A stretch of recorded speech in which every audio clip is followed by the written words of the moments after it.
Welcome to today's explainer. We are jumping right into a classic tale called Ali and the Golden Snake's Redemption. Now, on the surface, sure, it's a fun fable about magic and bravery, but it actually packs some seriously profound lessons about overcoming fear and the sheer power of human choice. Let's dive in. I want you to really put yourself in the protagonist's shoes for a second. What would you do if a glowing golden snake suddenly asked for your help? I mean, picture it. You're just out gathering firewood, totally minding your own business, and boom, a glowing reptile starts chatting with you. Talk about a reality check, right? Section 1, The Magical Encounter. So let's meet our main character, Ali. He's a brave and incredibly kind-hearted boy living in a small village right on the edge of that lush forest. Keep those two traits, courage and kindness, in the back of your mind because they are the absolute engine for everything that follows. Now, naturally, Ali is terrified at first, but there's this really striking, immediate contrast with the creature's beauty. A glowing golden light is literally radiating from its body. It becomes obvious right away that this isn't just some dangerous, run-of-the-mill predator. It's something truly magical. Sensing his hesitation, the creature actually speaks. It says in a gentle voice, "Don't be afraid, I won't hurt you." Which, completely flips the script on the whole fear of predators thing.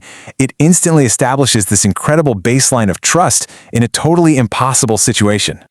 Ali is obviously still trying to process all this, and he asks the exact question any of us would be thinking. How can you talk? The coolest part here is that despite his massive shock, he doesn't just run for the hills. His innate curiosity and his bravery just completely override his instinct to flee. Then, the snake drops a bombshell. It reveals this tragic backstory. It was actually cursed by a cruel wizard and trapped in this reptilian form. So suddenly the stakes are crystal clear. The snake is entirely trapped, totally dependent on some external force stepping up to help, win back its freedom. And this right here is where Ali's true nature really shines. He doesn't hesitate for a second. He doesn't ask, well, what's my reward going to be? He literally just asks, how can I help you?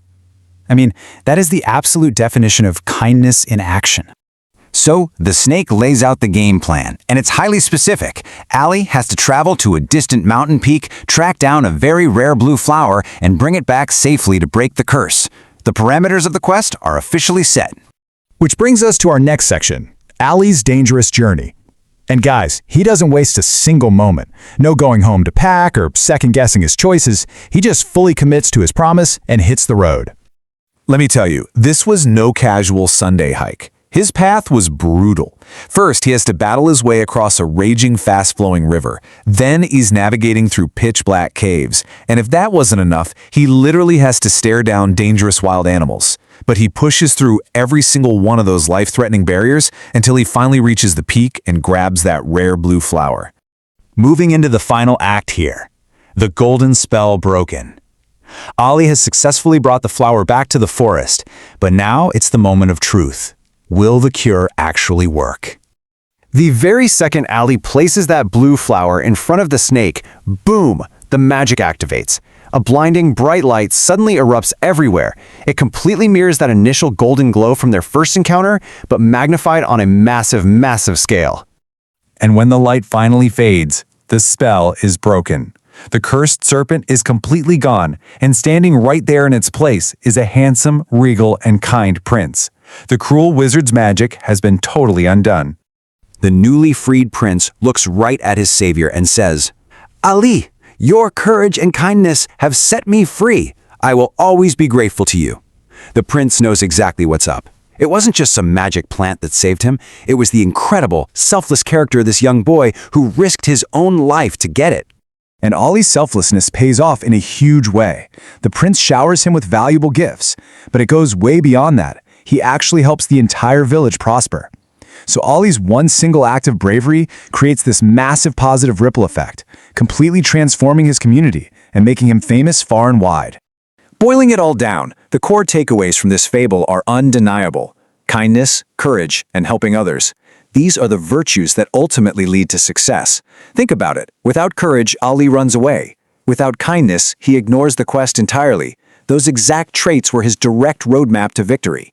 Which leaves us with a really important question to wrap up today's explainer. How can you apply Ali's courage and kindness in your own everyday life?